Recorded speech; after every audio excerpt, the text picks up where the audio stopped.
चित्तस्य पदेन वाचा मलं शरीरस्य च वैद्यकेन योपाकरोत्तं प्रवरं मुनीनां पतञ्जलिं प्राञ्जलिरानतोऽस्मि। ಓಂ ಶಾಂತಿ ಶಾಂತಿ ಶಾಂತಿ. ನಾನು ನಿಮ್ಮ ಯೋಗ ಗುರು ವೈದ್ಯ ಶ್ರೀ ಚನ್ನಬಸವಣ್ಣ, ಶ್ರೀ ಗಂಗಾ ಯೋಗ ನಿಸರ್ಗ ಚಿಕಿತ್ಸಾ ಹಾಗೂ ಆಯುರ್ವೇದ ಸಂಶೋಧನಾ ಕೇಂದ್ರ, ಟಾಟಾನಗರ ಸರ್ಕಲ್, ಬೆಂಗಳೂರು. ಆತ್ಮೇಲೆ ಈ ದಿನ ಬ್ಲಡ್ ಪ್ರೆಷರ್ ಸಮಸ್ಯೆಯನ್ನು ನಿವಾರಣೆ ಮಾಡ್ಕೊಳ್ಳಿಕ್ಕಾಗಿ ಯಾವೆಲ್ಲ ಯೋಗಾಸನಗಳನ್ನ ಮಾಡಬೇಕು ಅಂತಕ್ಕಂಥದ್ರ ಬಗ್ಗೆ ಹೇಳ್ಕೊಡ್ತಾ ಇದ್ದೀನಿ. ಇತ್ತೀಚೆಗೆ BP ಅಂತಕ್ಕಂಥದ್ದು ಸರ್ವೇ ಸಾಮಾನ್ಯವಾಗ್ತಾಯಿದೆ. ಹಿಂದೆ BP ಅಂತಕ್ಕಂಥ ಕಾಯಿಲೆ ವಯಸ್ಸಾದ ಮೇಲೆ ಬರ್ತಾಯಿತ್ತು. ಈಗ ಚಿಕ್ಕ ಮಕ್ಕಳಿಗೂ ಕೂಡ BP ಸಮಸ್ಯೆ ಬರ್ತಾಯಿದೆ, ಯುವಕರಲ್ಲೂ ಕೂಡ BP ಸಮಸ್ಯೆ ಬರ್ತಾಯಿದೆ. ಹಾಗೆ ಆ BP ಸಮಸ್ಯೆ ಬಂದಿದೆ ಅಂಥೇಳಿ ಅದಕ್ಕೆ ಸಾವಿರಾರು ಔಷಧಿಗಳನ್ನ ತಿಂತ ನಮ್ಮ ಜೀವನದಲ್ಲಿ ಹಲವಾರು ಸೈಡ್ ಎಫೆಕ್ಟ್ಗಳನ್ನು ನಾವು ಮಾಡ್ಕೊಳ್ತಾ ಇದ್ದೇವೆ. ಹಾಗಾಗಿ BP ಅಂತಕ್ಕಂಥದ್ದು ಒಂದು ಕಾಯಿಲೆನ ಅಂತಕ್ಕಂಥದ್ದನ್ನು ಮೊದಲು ನಾವು ಸ್ಪಷ್ಟಪಡಿಸ್ಕೋಬೇಕು. BP ಅಂತಕ್ಕಂಥದ್ದು ಒಂದು ಕಾಯಿಲೆನೇ ಅಲ್ಲ, ಅದು ಕಾಯಿಲೆ ಆಗಲಿಕ್ಕೆ ಸಾಧ್ಯವೇ ಇಲ್ಲ. BP it is not a disease, it is a disorder ಅಂತ ಕರಿಬೋದು. BP ಬರಲಿಕ್ಕೆ ಕಾರಣ ಏನಂತ ನಾವು ಸರಿಯಾಗಿ ತಿಳ್ಕೊಂಡ್ಬಿಟ್ರೆ BP ಸಮಸ್ಯೆನ ಮುಖ್ಯವಾಗಿ ನಾವು ಮೂಲದಿಂದ ನಿವಾರಣೆ ಮಾಡ್ಕೊಳ್ಬೋದು. ಹಾಗೆ BP ಬರಲಿಕ್ಕೆ ಮುಖ್ಯವಾಗಿರ್ತಕ್ಕಂಥ ಕಾರಣ ಏನಂತ ಹೇಳಿದ್ರೆ ನಮ್ಮ ಆಹಾರ ಶೈಲಿ ಮತ್ತು ನಮ್ಮ ಸ್ಟ್ರೆಸ್ ಮತ್ತು ನಮ್ಮಲ್ಲಿರ್ತಕ್ಕಂಥ ಕೆಲವೊಂದಿಷ್ಟು ವ್ಯಾಯಾಮ ಇಲ್ಲದೆ ಇರತಕ್ಕಂಥ ಸ್ಥಿತಿಗಳು. ನಮ್ಮಲ್ಲಿ ಮೊದಲು ವ್ಯಾಯಾಮ ಇಲ್ಲ, ಅಂದರೆ ಶಾರೀರಿಕ ಶ್ರಮ ಇಲ್ಲ. ಎರಡನೇದ್ದು ನಮ್ಮ ಆಹಾರ ಸರಿ ಇಲ್ಲ. ಮೂರನೇದ್ದು ನಮಗೆ ಮಾನಸಿಕ ಒತ್ತಡ. ಈ ಮೂರೂ ಕಾರಣದಿಂದ BP ಬರ್ತಕ್ಕಂಥದ್ದು ಬಹಳ ಮುಖ್ಯವಾಗಿ. ಸ್ಟ್ರೆಸ್ಸಿಂದ ಬರ್ತಕ್ಕಂಥ BP, ಮತ್ತು ನಾವು ಆಹಾರ ಚೆನ್ನಾಗಿ ತಿಂದೆ ಬೇಕರಿ ಪ್ರಾಡಕ್ಟು, ದಾಡ ಇರತಕ್ಕಂಥ ಪ್ರಾಡಕ್ಟನ್ನು ಜಾಸ್ತಿ ತಿಂತ ನಮ್ಮ ನರಗಳಲ್ಲಿ ಕಟ್ಕೊಂಡು ಕೊಬ್ಬಿನ ಅಂಶ ಹೆಚ್ಚಾಗ್ತಾ ಅಲ್ಲಿ ರಕ್ತದ ಒತ್ತಡ ಜಾಸ್ತಿ ಆಗ್ತಾ ಬರ್ತದೆ. ಇನ್ನು ವ್ಯಾಯಾಮ ಇಲ್ಲದೇನೂ ಕೂಡ ನಮ್ಮ ಶರೀರದಲ್ಲಿ ಕೆಟ್ಟ ಕೊಲೆಸ್ಟ್ರಾಲ್ನ ಪ್ರಮಾಣ ಜಾಸ್ತಿಯಾಗಿ ಟ್ರೈಗ್ಲಿಸರೈಡ್ನ ಪ್ರಮಾಣ ಜಾಸ್ತಿಯಾಗಿ ನಮಗೆ BP ಸಮಸ್ಯೆ ಬರ್ತದೆ. ಹಾಗಾಗಿ BP ಸಮಸ್ಯೆನ ನಿವಾರಣೆ ಮಾಡ್ಕೊಳ್ಳಿಕ್ಕಾಗಿ ಮುಖ್ಯವಾಗಿ ನಾವು ಮಾಡಲೇಬೇಕಾಗಿರ್ತಕ್ಕಂಥ ಕೆಲವೊಂದಿಷ್ಟು ಆಸನಗಳಿದ್ದಾವೆ. ಅವುಗಳನ್ನ ಯಾವ ರೀತಿ ನಾವು ಮಾಡಬೇಕು ಅಂತಕ್ಕಂಥದ್ದನ್ನು ಈಗ ನೋಡೋಣ. ಮೊದಲನೇದಾಗಿ ಈ ರೀತಿ ಎರಡು ಕಾಲುಗಳನ್ನ ಮುಂದೆ ಚಾಚ್ಕೊಳ್ಳಿ.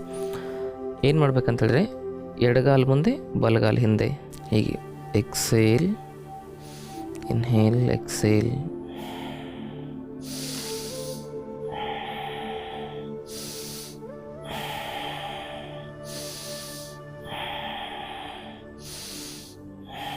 ಈ ರೀತಿ 30 ಬಾರಿ ಮಾಡಬೇಕು.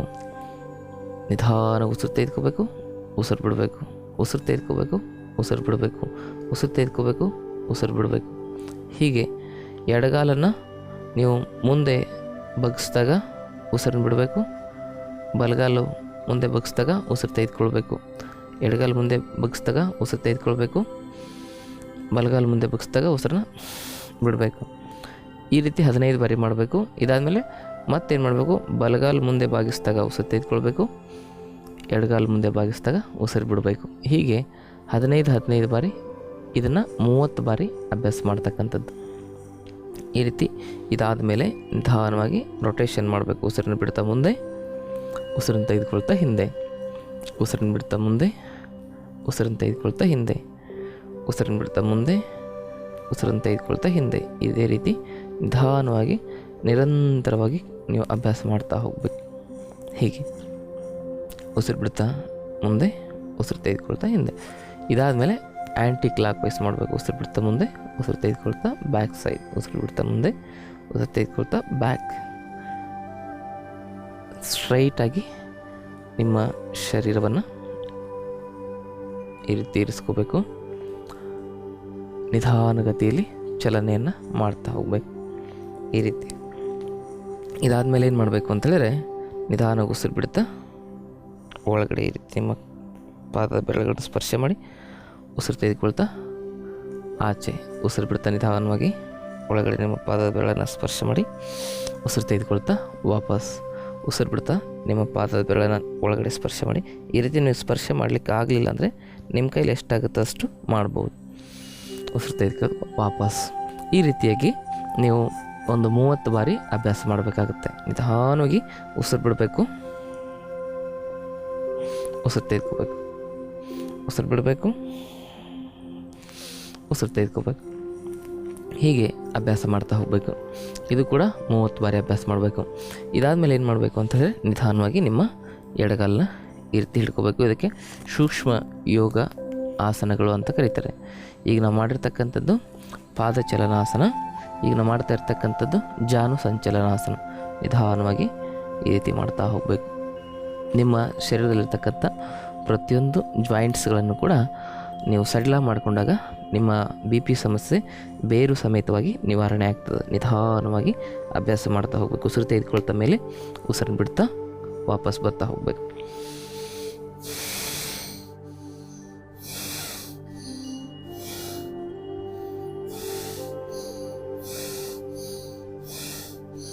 ಈ ರೀತಿ 15 ಬಾರಿ ಕ್ಲಾಕ್ ವೈಸ್, 15 ಬಾರಿ ಆ್ಯಂಟಿ ಕ್ಲಾಕ್ ವೈಸ್.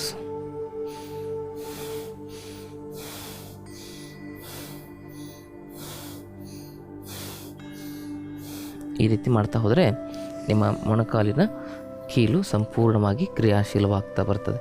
ಇದಾದಮೇಲೆ ನೀವು ಬಲಗಾಲಿಂದನೂ ಕೂಡ ಅಭ್ಯಾಸವನ್ನು ಮಾಡಬೇಕು.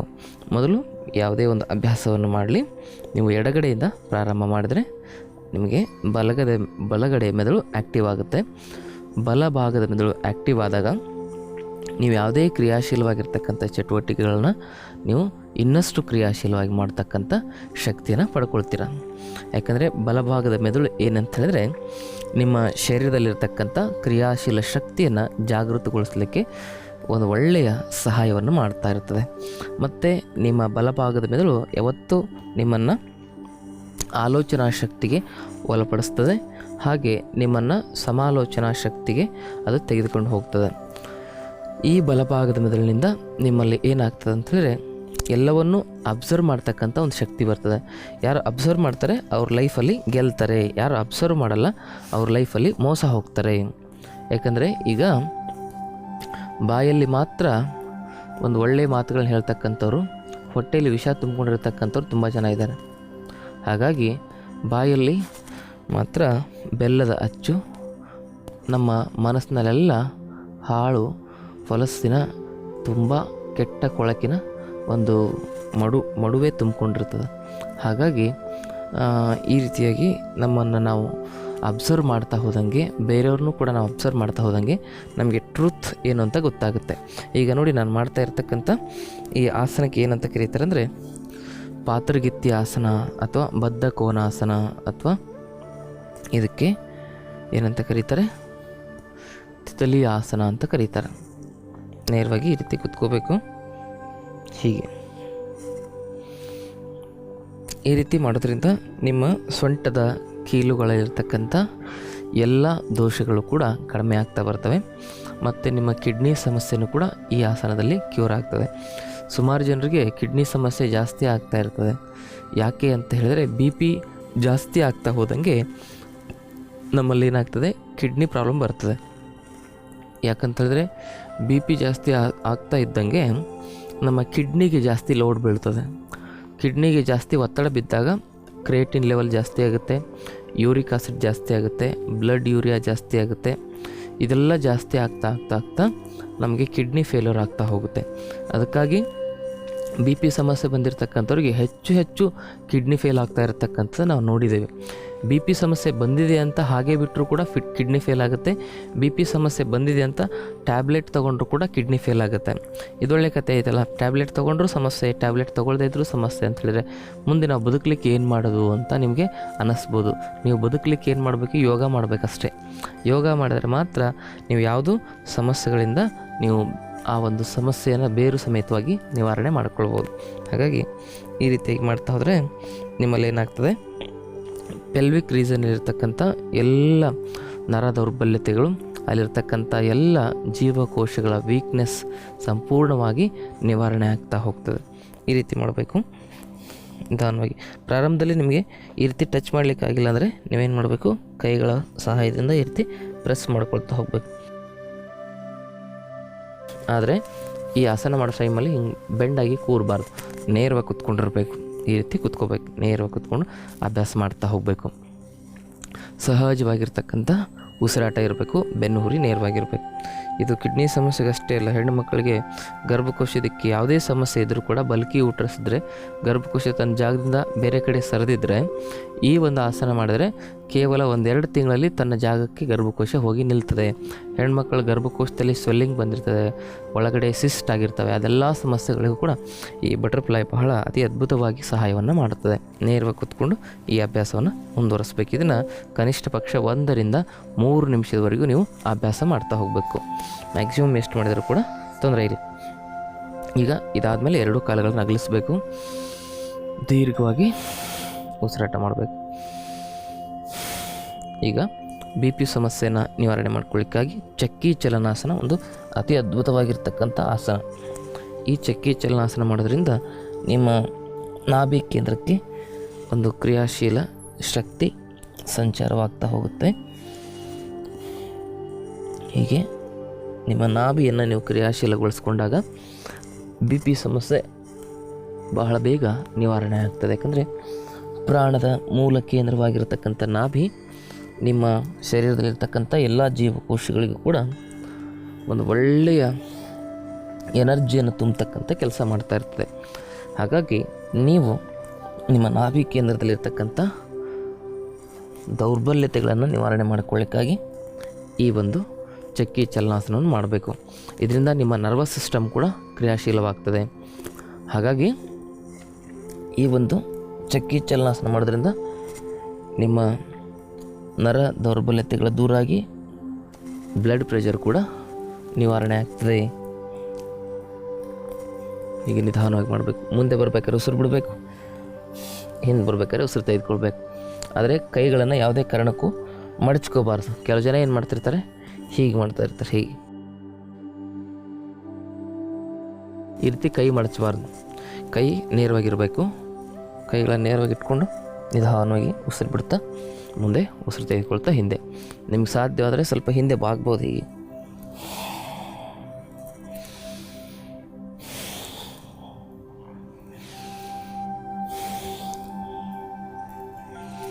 ಈ ರೀತಿಯಾಗಿ ಇದಕ್ಕೇನಂತ ಕರೀತಾರೆ, ಚಕ್ಕಿ ಚಲನಾಸನ. ಈ ಚಕ್ಕಿ ಚಲನಾಸನ ನೀವು ಎಷ್ಟು ಬಾರಿ ಮಾಡಬೇಕು ಅಂತ ಹೇಳಿದ್ರೆ ಕನಿಷ್ಠ ಪಕ್ಷ ನೀವು ಕ್ಲಾಕ್ ವೈಸ್ 15 ಬಾರಿ, ಆ್ಯಂಟಿ ಕ್ಲಾಕ್ ವೈಸ್ 15 ಬಾರಿ ಮಾಡಬೇಕು. ಇದಾದಮೇಲೆ ನೇರವಾಗಿ ಕೂತ್ಕೋಬೇಕು. ಈಗ ನಾನು ಮಾಡ್ತಾ ಇರ್ತಕ್ಕಂಥ ಆಸನದ ಹೆಸರು ಜಾನು ಶೀರ್ಷಾಸನ. ಈ ಜಾನು ಶೀರ್ಷಾಸನವನ್ನು ಹೇಗೆ ಮಾಡೋದು ನೋಡಿ. ನಿಮ್ಮ ಎಡಗಲ್ಲ ಮಡಚ್ಕೊಳ್ಬೇಕು, ಬಲಗಲ್ಲ ನೇರವಾಗಿ ಇಟ್ಕೋಬೇಕು. ದೀರ್ಘವಾಗಿ ಶ್ವಾಸವನ್ನು ತೆಗೆದುಕೊಳ್ಬೇಕು. ನಿಧಾನವಾಗಿ ಉಸಿರು ಬಿಡ್ತಾ ನಿಮ್ಮ ಪಾದವನ್ನು ಈ ರೀತಿ ಸ್ಪರ್ಶ ಮಾಡ್ಕೊಳ್ಳಿ. ನಿಧಾನವಾಗಿ ನಿಮ್ಮ ಹಣೆಯ ಭಾಗವನ್ನು ನಿಮ್ಮ ಮೊಣಕಾಲಿಗೆ ಸ್ಪರ್ಶ ಮಾಡಿ.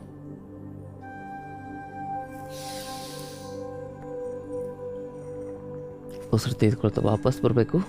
ಉಸಿರನ್ನು ಬಿಡ್ತಾ ಮುಂದೆ ಬಾಗಬೇಕು.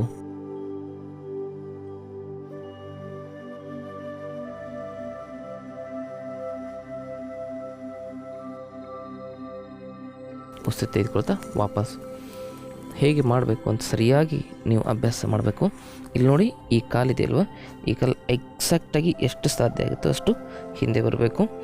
ನಿಮ್ಮ ಈ ಒಂದು 2 ಕಾಲುಗಳು ಎಲ್ ಶೇಪಲ್ಲಿ ಇರಬೇಕು. ನೋಡಿ, ಎಲ್ ರೀತಿಯಲ್ಲಿ ನಿಮ್ಮ ಕಾಲುಗಳನ್ನ ಇಟ್ಕೊಂಡಿರಬೇಕು. ಕೆಲವು ಜನ ಏನು ಮಾಡ್ತಾರೆ, ಈ ಕಾಲನ್ನ ಇಲ್ಲಿ ಇಟ್ಕೊಂಡಿರ್ತಾರೆ, ಇನ್ನು ಕೆಲವು ಜನ ಇಲ್ಲಿ ಇಟ್ಕೊಳ್ತಾರೆ. ಅದನ್ನು ಸರಿಯಾದ ಒಂದು ವಿಧಾನದಲ್ಲಿ ಮಾಡಿದರೆ ಮಾತ್ರ ನಿಮಗೆ ಅದರದ್ದು ಪೂರ್ತಿ ಎಫೆಕ್ಟ್. ಇಲ್ಲಿ ನೋಡಿ, ಈ ಕಾಲು ಪೂರ್ತಿ ಸ್ಟ್ರೈಟ್ ಆಗಿರಬೇಕು, ಬಲಗಾಲು ಕೂಡ ಸ್ಟ್ರೈಟ್ ಆಗಿರಬೇಕು. ನಿಮಗೆ ಕರೆಕ್ಟ್ ಎಕ್ಸಾಕ್ಟಾಗಿ ಏನು ಕಾಣಿಸ್ಬೇಕು, ಎಲ್ಲಿ ಕಾಣಿಸ್ಬೇಕು. ನೇರ ಕೂತ್ಕೋಬೇಕು. ನೇರವಾಗಿ ಕೂತ್ಕೊಂಡು ಏನು ಮಾಡಬೇಕು, ಈ ರೀತಿ ಬೆಂಡ್ ಮಾಡಬೇಕು. ಮೊದಲು ಮೂಗು ಟಚ್ ಮಾಡಬೇಕು, ಆಮೇಲೆ ಗದ್ದ ಟಚ್ ಮಾಡಲಿಕ್ಕೆ ಪ್ರಯತ್ನ ಮಾಡಬೇಕು. ಯಾವುದೇ ಕಾರಣಕ್ಕೂ ನಿಮ್ಮ ಮೊಣಕಾಲನ್ನ ಬೆಂಡ್ ಮಾಡಬಾರ್ದು. ಕೆಲವು ಜನ ಏನು ಮಾಡ್ತಾರೆ ಅಂದರೆ, ಈಗ ಮೊಣಕಾಲು ಎತ್ಬಿಟ್ಟು ಈ ರೀತಿ ಟಚ್ ಮಾಡ್ತಾರೆ. ನಿಮಗೆ ಅದನ್ನು ಸ್ಪರ್ಶಕ್ಕೆ ನಿಮಗೆ ಸಿಗದೇ ಇದ್ದರೂ ಕೂಡ ನೀವೇನು ಮಾಡಬಾರ್ದು, ಮೊಣಕಾಲನ್ನ ಮೇಲೆ ಎತ್ತಬಾರ್ದು. ಅಂದರೆ ಈ ಭಾಗದಲ್ಲಿ ಹೆಚ್ಚು ಸೆಳೆತ ಉಂಟಾಗ್ತದೆ. ಆ ಸೆಳೆತ ಉಂಟಾದಾಗ ನಿಮ್ಮಲ್ಲಿ ಏನಾಗ್ತದೆ, ನರ್ವಸ್ ಸಿಸ್ಟಮ್ ಆ್ಯಕ್ಟಿವ್ ಆಗುತ್ತೆ. ನರ್ವಸ್ ಸಿಸ್ಟಮ್ ಆ್ಯಕ್ಟಿವ್ ಆಗುತ್ತೆ.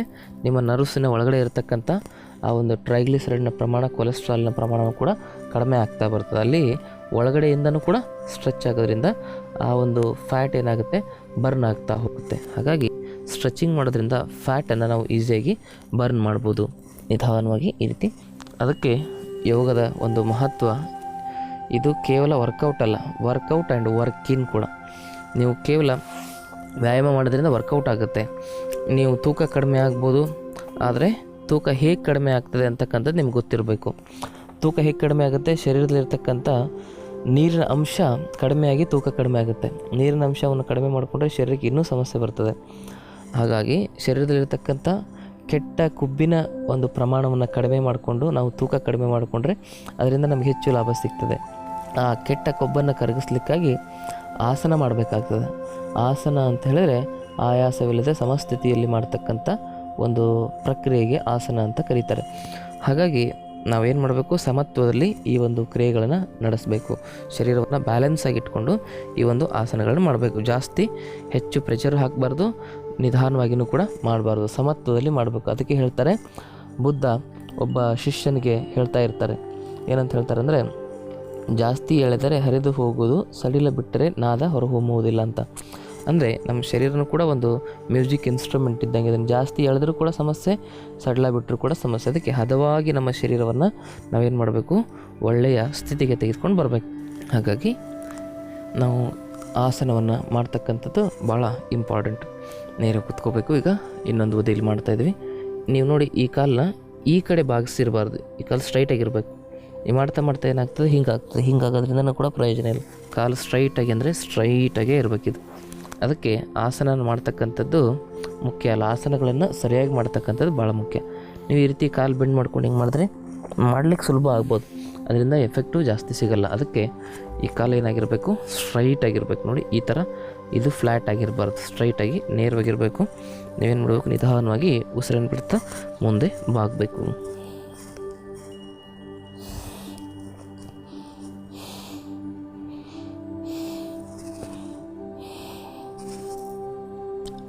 ದಿನನಿತ್ಯ ಅಭ್ಯಾಸ ಮಾಡ್ತಾ ಹೋದಂಗೆ ನಿಮಗೆ ಬರ್ತದೆ.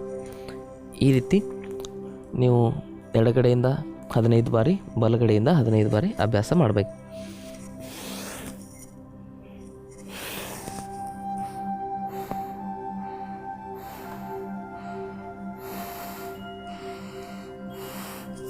ವಾಪಸ್ ಒಂದು ಬಾರಿ ಬೆಂಡ್ ಆದಾಗ ಕನಿಷ್ಠ ಪಕ್ಷ ಒಂದು 5 ರಿಂದ 10 ಸೆಕೆಂಡ್ ಹೋಲ್ಡ್ ಮಾಡಬೇಕು. ಬಿ ಪಿ ಸಮಸ್ಯೆ ಇರತಕ್ಕಂಥವ್ರು ಹೆಚ್ಚು ಬ್ಯಾಕ್ ಬೆಂಡಿಂಗ್ ಆಸನಗಳನ್ನ ಮಾಡಬಾರ್ದು. ಮಾಡಿದರೂ ಕೂಡ ಅದು ನಿಯಮಿತದಲ್ಲಿರಬೇಕು. ಅಕಸ್ಮಾತ್ ನಿಮಗೇನಾದರೂ ಡೌಟ್ಸ್ ಇದ್ದರೆ ನೀವು ನಮ್ಮನ್ನು ನೇರವಾಗಿ ಸಂಪರ್ಕ ಮಾಡಿದರೆ ನಿಮ್ಮ ಡೌಟ್ಸನ್ನು ನಾವು ಫೋನ್ ಕಾಲ್ ಮೂಲಕ ನಾವು ಅದಕ್ಕೆ ಎಷ್ಟು ಸಾಧ್ಯ ಆಗ್ತೋ ಅಷ್ಟು ಉತ್ತರವನ್ನು ಕೊಡಲಿಕ್ಕೆ ಪ್ರಯತ್ನ ಮಾಡ್ತೇವೆ. ಆದರೆ ಜಾಸ್ತಿ ಸಮಸ್ಯೆ ಇದ್ದವ್ರಿಗೆ ಫೋನಲ್ಲಿ ಉತ್ತರ ಹೇಳಲಿಕ್ಕೆ ಆಗಲ್ಲ. ನೀವು ನಮ್ಮನ್ನು ನೇರವಾಗಿ ಭೇಟಿ ಆಗ್ಬೋದು. ಯಾಕಂದರೆ ಫೋನಲ್ಲಿ ನಾವು ಒಂದು ಹೇಳಿದ್ರೆ ನೀವು ಇನ್ನೊಂದು ತಿಳ್ಕೊಂಡು ಅದರಿಂದ ಉಪಯೋಗ ಆಗೋದಕ್ಕಿಂತ ತೊಂದರೆಗಳೇ ಜಾಸ್ತಿ ಆಗ್ತವೆ. ಹಾಗಾಗಿ ನಮ್ಮಿಂದ ಬೇರೆಯವ್ರಿಗೆ ಒಳ್ಳೆಯದಾಗದೇ ಇದ್ರೂ ಪರವಾಗಿಲ್ಲ, ಕೆಟ್ಟದಾಗಬಾರ್ದು ಅಂತಕ್ಕಂಥ ನಮ್ಮ ಉದ್ದೇಶ. ಹಾಗಾಗಿ ನಿಮ್ಗೆ ಯಾವುದೋ ಸಮಸ್ಯೆ ಇದ್ದರೂ ಕೂಡ ನೀವು ನಮ್ಮನ್ನು ನೇರವಾಗಿ ಸಂಪರ್ಕ ಮಾಡ್ಬೋದು. ನೇರವಾಗಿ ಸಂಪರ್ಕ ಮಾಡೋದ್ರ ಮೂಲಕ ನಿಮ್ಮ ಸಮಸ್ಯೆಗೆ ಶಾಶ್ವತ ಪರಿಹಾರವನ್ನು ನೀವು ಕಂಡುಕೊಳ್ಬೋದು. ಈಗ ನೋಡಿ, ಬಿ ಪಿ ಅಂತಕ್ಕಂಥಕ್ಕೆ ಹೆಚ್ಚು ನಾವು ಔಷಧಿ ತಿಂತಾಯಿದ್ದೇವೆ. ಹೆಚ್ಚು ಔಷಧಿ ತಿಂತಾ ಇರೋದ್ರಿಂದ ಅದರಿಂದ ಲಕ್ಷಾಂತರ ಜನರು ದುರ್ಮರಣವನ್ನು ಅಪ್ತಾ ಇದ್ದಾರೆ. ಯಾಕೆ ಆ ಥರ ಆ ಸಾವನ್ನು ಅವರು ಅಪ್ತಾ ಇದ್ದಾರೆ ಅಂತ ಹೇಳಿದ್ರೆ, ಅದರಿಂದ ಆಗ್ತಕ್ಕಂಥ ಸೈಡ್ ಎಫೆಕ್ಟ್ಗಳು ತುಂಬ ಜಾಸ್ತಿ ಇದ್ದಾವೆ. ಈ ಬಿ ಪಿ ಸಮಸ್ಯೆಗೆ ತೆಗೆದುಕೊಳ್ತಕ್ಕಂಥ ಔಷಧಿಗಳಿಂದ ಗ್ಯಾರಂಟಿ ಕಿಡ್ನಿ ಫೇಲ್ ಆಗುತ್ತೆ, ಲಿವರ್ ಪ್ರಾಬ್ಲಮ್ ಆಗುತ್ತೆ, ಹಾರ್ಟ್ ಅಟ್ಯಾಕ್ ಆಗುತ್ತೆ. ಯಾಕಂದರೆ ಬಿ ಪಿ ಸಮಸ್ಯೆಗೆ ಮಾತ್ರೆ ತೊಗೊಂಡ್ರೇ ನಾವು ಹಾರ್ಟಿಗೆ ತೊಂದರೆ ಕೊಟ್ಟಂಗಾಗುತ್ತೆ. ಅದು ಹೆಂಗೆ ತೊಂದರೆ ಕೊಟ್ಟಂಗಾಗುತ್ತೆ, ಯಾಕೆ ಅದ್ರ ಬಗ್ಗೆ ನಮಗೆ ಸರಿಯಾಗಿ ಒಂದು ನಾಲೆಜ್ ಸಿಗ್ತಾ ಇಲ್ಲ ಅಂತಕ್ಕಂಥದ್ರ ಬಗ್ಗೆ ನಿಮಗೆ ಮುಂದಿನ ಒಂದು ಸಂಚಿಕೆಯಲ್ಲಿ ಹೇಳ್ತಾ ಹೋಗ್ತೇನೆ. ಬಿ ಪಿ ಔಷಧಿ ತೊಗೊಂಡ್ರೆ ಗ್ಯಾರಂಟಿ ಹಾರ್ಟ್ ಅಟ್ಯಾಕ್ ಆಗ್ತಕ್ಕಂಥದ್ದು. ಅದಕ್ಕೆ ಯಾಕೆ ಆ ಕಾರಣದಿಂದ ನಮಗೆ ಬಿ ಪಿ ಸಮಸ್ಯೆಯಿಂದ ಹೃದಯ ಸಮಸ್ಯೆನೂ ಕೂಡ ಬರ್ತಾಯಿದೆ ಅಂತಕ್ಕಂಥದ್ದನ್ನು ನಾವು ಮುಂದಿನ ಸಂಚಿಕೆಯಲ್ಲಿ ನೋಡ್ತಾ ಹೋಗೋಣ. ಈಗ ಬಿ ಪಿ ಸಮಸ್ಯೆನ ನಿವಾರಣೆ ಮಾಡಲಿಕ್ಕಾಗಿ ಬಹಳ ಮುಖ್ಯವಾಗಿ ಪಶ್ಚಿಮೋತ್ತಾನಾಸನ ಕೂಡ ಒಂದು ಒಳ್ಳೆಯ ಸಹಾಯವನ್ನು ಮಾಡ್ತದೆ. ಈ ಪಶ್ಚಿಮೋತ್ತಾನಾಸನ ಮಾಡೋದು ಹೇಗೆ ಅಂತ ಹೇಳಿದ್ರೆ, ನೇರವಾಗಿ ಕುತ್ಕೋಬೇಕು, ತಲೆ ಕುತ್ತಿಗೆ ಬೆನ್ನುಹುರಿ ನೇರವಾಗಿರಬೇಕು.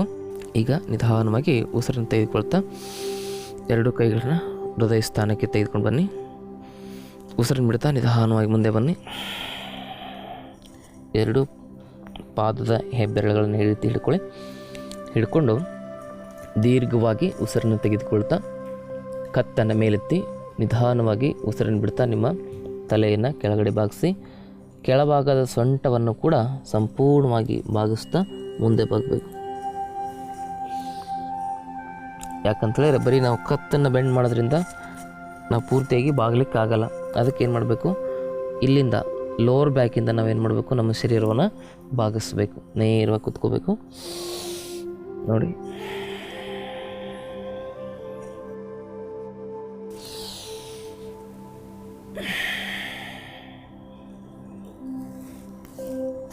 ಈ ರೀತಿ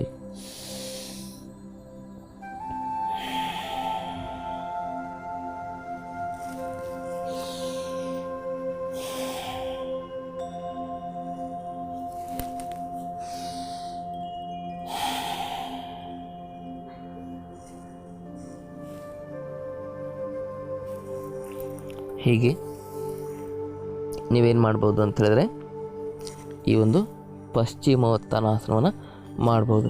ಇದನ್ನು ಕನಿಷ್ಠ ಪಕ್ಷ 30 ಬಾರಿ ಮಾಡಬೇಕು. ಉಸಿರು ತೆಗೆದುಕೊಳ್ತಾ ಮೇಲೆ, ಉಸಿರು ಬಿಡ್ತಾ ಕೆಳಗೆ.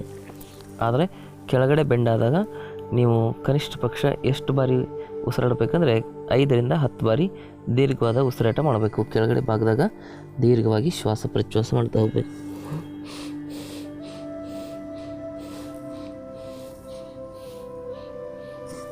ವಾಪಸ್ ಈ ರೀತಿಯಾಗಿ ನೀವು ಅಭ್ಯಾಸ ಮಾಡಬೇಕು. ಇದಕ್ಕೆ ಪಶ್ಚಿಮೋತ್ತಾನಾಸನ ಅಂತ ಕರೀತಾರೆ. ಇನ್ನು ಮತ್ತೊಂದು ಆಸನ ನಿಮ್ಮ BP ಸಮಸ್ಯೆಗಳನ್ನು ಸಂಪೂರ್ಣವಾಗಿ ನಿವಾರಣೆ ಮಾಡಲಿಕ್ಕಾಗಿ ನಿಮ್ಮ ಎಡಗಾಲನ್ನ ಮಡಚಬೇಕು. ಎಡಗಾಲು ಮಡಚಿ ಬಲಗೈಯನ್ನು ಮೇಲೆತ್ತಬೇಕು. ಎಡಗಾಲಿನ ಹೊರಗಡೆ ಹಾಕಿ ನಿಮ್ಮ ಬಲ ಮೊಣಕಾಲನ್ನ ಈ ರೀತಿ ಹಿಡ್ಕೋಬೇಕು. ಇದಕ್ಕೆ ವಕ್ರಾಸನ ಅಂತ ಕರೀತಾರೆ. ವಕ್ರಾಸನದಿಂದ ನಿಮ್ಮ ಮೇರುದಂಡದ ಒಳಗಿರ್ತಕ್ಕಂಥ ಸಮಸ್ಯೆಗಳನ್ನು ಕೂಡ ನೀವು ನಿವಾರಣೆ ಮಾಡ್ಕೋಬೋದು. ಸೆಂಟ್ರಲ್ ನರ್ವಸ್ ಸಿಸ್ಟಮಲ್ಲಿ ಏನಾದರೂ ಸ್ಲಿಪ್ ಡಿಸ್ಕ್ ಆಗಿದ್ದರೆ ಅಥವಾ ನಮ್ಮ ಬೆನ್ನು ಹುರಿಯಲ್ಲಿ ಏನಾದರೂ ನರ ದೌರ್ಬಲ್ಯತೆ ಇದ್ದರೆ ಕೂಡ BP ಸಮಸ್ಯೆ ಜಾಸ್ತಿ ಆಗ್ತದೆ. ಆ ಸಮಸ್ಯೆನ ನಿವಾರಣೆ ಮಾಡಿಕೊಳ್ಳಿಕ್ಕಾಗಿ ಈ ಆಸನ ಅತಿ ಅದ್ಭುತವಾಗಿ ಸಹಾಯ ಮಾಡ್ತದೆ. ಇದಕ್ಕೆ ವಕ್ರಾಸನ ಅಂತ ಕರೀತಾರೆ. ನಿಧಾನವಾಗಿ ಇನ್ನೊಂದು ಬದಿಯಿಂದ ಅಭ್ಯಾಸ ಮಾಡೋಣ. ನಿಧಾನ ಬಲಗಾಲು ಮಡಚಿದ್ವಿ, ಎಡಗೈ ಮೇಲೆತ್ತಬೇಕು, ಬಲಗೈ ಹಿಂದಿರಲಿ. ನಿಧಾನವಾಗಿ ಟ್ವಿಸ್ಟ್ ಮಾಡಬೇಕು. ದೀರ್ಘವಾಗಿ ಶ್ವಾಸ ಪ್ರಶ್ವಾಸ ಮಾಡಿ.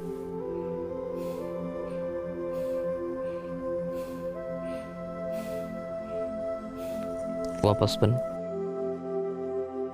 ಈ ರೀತಿಯಾಗಿ ಮಾಡೋದ್ರಿಂದ ಏನಾಗ್ತದೆ, ನಿಮ್ಮ ಕರುಳುಗಳ ಭಾಗ ಸಂಪೂರ್ಣವಾಗಿ ಕ್ರಿಯಾಶೀಲವಾಗ್ತವೆ. ಕರುಳುಗಳು ಕ್ರಿಯಾಶೀಲವಾದಾಗ ನಮ್ಮಲ್ಲಿ BP ಸಮಸ್ಯೆ ನಿವಾರಣೆ ಆಗ್ತದೆ. ಕರುಳುಗಳಿಗೂ ಬ್ಲಡ್ ಪ್ರೆಷರಿಗೂ ಬಹಳ ಒಂದು ದೊಡ್ಡ ಸಂಬಂಧ ಇದೆ.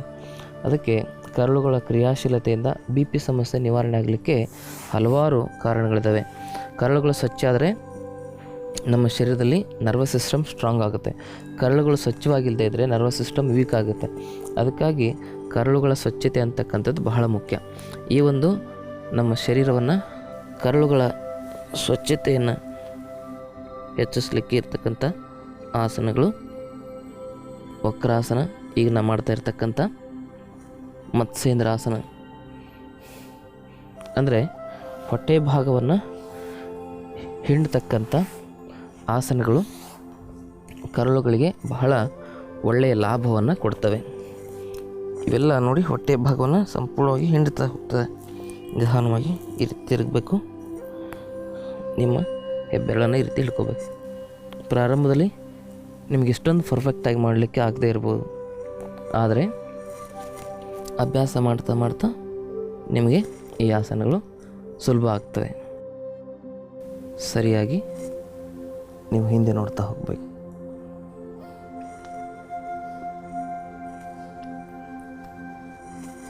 ದೀರ್ಘವಾಗಿ ಶ್ವಾಸ ಪ್ರಶ್ವಾಸ ಮಾಡಬೇಕು. ಹೀಗೆ ಈ ಎಲ್ಲ ಆಸನಗಳು ನಿಮ್ಮ BP ಸಮಸ್ಯೆಯನ್ನು ಬೇರು ಸಮೇತವಾಗಿ ನಿವಾರಣೆ ಮಾಡಲಿಕ್ಕೆ ಸಹಾಯ ಮಾಡ್ತವೆ. ನೀವೇನು ಮಾಡಬೇಕು, ಬಹಳ ಮುಖ್ಯವಾಗಿ ನೀರು ಚೆನ್ನಾಗಿ ಕುಡಿಬೇಕು. ನೀವು ನೀರೇ ಕುಡಿಯಲ್ಲ ಸರಿಯಾಗಿ. ಒಬ್ಬ ಮನುಷ್ಯ ಕನಿಷ್ಠ ಪಕ್ಷ 16 ಬಾರಿ ಒಂದು ದಿವಸಕ್ಕೆ ನೀರು ಕುಡಿಬೇಕು. ಒಂದು ಬಾರಿ ಕುಡಿದ್ರೆ ಅಟ್ಲೀಸ್ಟ್ ಒಂದು 1/4 ಲೀಟ್ರ್ ಆದರೂ ನೀರು ನಾವು ಕುಡಿದಿರಬೇಕು. ಆದರೆ ಊಟ ಮಾಡಿದ ನಂತರ ನೀರು ಕುಡಿಬಾರ್ದು, ಅದರಿಂದ ಡೈಜೆಷನ್ ಸಮಸ್ಯೆ ಉಂಟಾಗ್ತದೆ. ಹಾಗಾಗಿ ಊಟ ಆಗಿ 45ರಿಂದ 50 ನಿಮಿಷದ ಮೇಲೆ ನೀವು ನೀರನ್ನು ಕುಡಿಬೋದು. ಇದಾದ ಮೇಲೆ ಬಹಳ ಮುಖ್ಯವಾಗಿ ನೀವು ಯಾವುದೇ ಕಾರಣಕ್ಕೂ ಟೀ ಮತ್ತು ಕಾಫಿನ ಕುಡಿಬಾರ್ದು. ಟೀ ಮತ್ತು ಕಾಫಿ ಕುಡಿಯೋದ್ರಿಂದ ದೇವರಾಣೆಗೂ ನಿಮ್ಮ BP ಸಮಸ್ಯೆ ನಿವಾರಣೆ ಆಗಲ್ಲ. ಯಾಕಂತ ಹೇಳಿದ್ರೆ ಟೀ ಮತ್ತು ಕಾಫಿ ಇವೆರಡು BP ಸಮಸ್ಯೆ ಹೆಚ್ಚಿಗೆ ಮಾಡಲಿಕ್ಕೆ ಮುಖ್ಯವಾಗಿರ್ತಕ್ಕಂಥ ಕಾರಣಗಳು. ಹಾಗಾಗಿ BP ಸಮಸ್ಯೆನ ನಿವಾರಣೆ ಮಾಡ್ಕೊಳ್ಬೇಕು ಅಂತ ಹೇಳಿದ್ರೆ ನೀವು ಟೀ ಮತ್ತು ಕಾಫಿಯನ್ನು ದಯವಿಟ್ಟು ಬಿಡಬೇಕು ಅಂತಕ್ಕಂಥ ಮಾತನ್ನು ಹೇಳ್ತಾ ಈ ದಿನದ ಕಾರ್ಯಕ್ರಮವನ್ನು ಇಲ್ಲಿಗೆ ಮುಗಿಸ್ತಾ ಇದ್ದೀನಿ. ನಾಳಿನ ಕಾರ್ಯಕ್ರಮದಲ್ಲಿ BP ಸಮಸ್ಯೆನ ನಿವಾರಣೆ ಮಾಡ್ಕೊಳ್ಳಿಕ್ಕಾಗಿ ಯಾವ ಮನೆಮದ್ದುಗಳನ್ನು ಬಳಸಬೇಕು ಮತ್ತು BP ಸಮಸ್ಯೆಯನ್ನು ನಾವು ನಿವಾರಣೆ ಮಾಡ್ಕೊಳ್ಳಿಕ್ಕಾಗಿ ಮತ್ತಿಷ್ಟು ಯೋಗಾಸನಗಳು ಮಾಡಬೇಕಾಗ್ತದೆ, ಯಾವೆಲ್ಲ ಯೋಗಾಸನಗಳನ್ನು ಮಾಡಬೇಕು, ಹಾಗೆಯೇ BP ಸಮಸ್ಯೆ ಬರಲಿಕ್ಕೆ ಇನ್ನಷ್ಟು ಮುಖ್ಯವಾಗಿರ್ತಕ್ಕಂಥ ಕಾರಣಗಳಿದ್ದಾವೆ, ಆ ಕಾರಣಗಳಿಂದ ನಾವು ಹೇಗೆ ಬಚಾವಾಗಿರಬೇಕು ಅಂತಕ್ಕಂಥದ್ರ ಬಗ್ಗೆ ಮಾಹಿತಿಯನ್ನು ನೋಡೋಣ ಅಂತಕ್ಕಂಥ ಮಾತನ್ನು ಹೇಳ್ತಾ ಸರ್ವರಿಗೂ ಅನಂತ ಶರಣಾರ್ಥಿಗಳು. ಗುಣವಾಗದ ನಿಮ್ಮ ಎಲ್ಲ ಕಾಯಿಲೆಗಳಿಗೆ ಇಲ್ಲಿ ಚಿಕಿತ್ಸೆ ನೀಡಿ ಪರಿಹಾರ ಒದಗಿಸಲಾಗುವುದು. ಯೋಗ ನಿಸರ್ಗ ಚಿಕಿತ್ಸೆ ಹಾಗೂ ಆಯುರ್ವೇದ ಚಿಕಿತ್ಸಾ ತರಬೇತಿಗಾಗಿ ಸಂಪರ್ಕಿಸಿ ವೈದ್ಯ ಶ್ರೀ ಚನ್ನಬಸವಣ್ಣ, ಶ್ರೀ ಗಂಗಾ ಯೋಗ ನಿಸರ್ಗ ಚಿಕಿತ್ಸಾ ಹಾಗೂ ಆಯುರ್ವೇದ ಸಂಶೋಧನಾ ಕೇಂದ್ರ, ನಂಬರ್ 13, 6ನೇ ಮುಖ್ಯ ರಸ್ತೆ, ಟಾಟಾ ನಗರ ವೃತ್ತ, ಬಾಲಾಜಿ ಲೇಔಟ್, ಸಹಕಾರ ನಗರದ ಹತ್ತಿರ, ಕೊಡುಗೆಹಳ್ಳಿ ಮುಖ್ಯ ರಸ್ತೆ, ಬೆಂಗಳೂರು 560094. APMC ಎದುರುಗಡೆ, ಈಶ್ವರನಗರ, ಹುಬ್ಬಳ್ಳಿ. ದೂರವಾಣಿ ಸಂಖ್ಯೆ 927-027-7973 ಅಥವಾ 733-761-8850.